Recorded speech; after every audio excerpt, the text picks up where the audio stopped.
Here I have Realme Narzo 50, and today I'm going to show you how to add Google account on this device and also how you can remove it then. So firstly you have to open settings, then you have to go to the users and accounts, then go to the add account, select Google,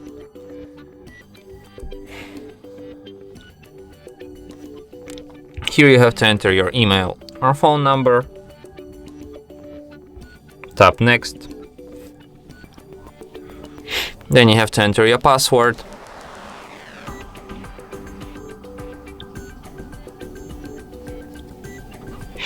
tap next, then you have to select if you will be using this device or if your child will be using it, then you have to agree with Google's terms of service and privacy policy,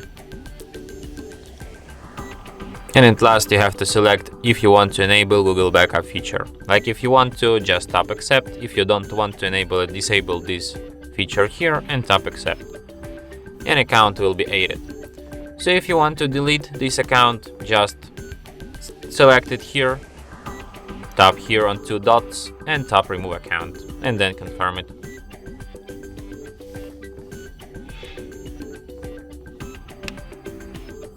And that's it. Thanks for watching. If you find this tutorial useful, don't forget to hit that like button and subscribe to our channel.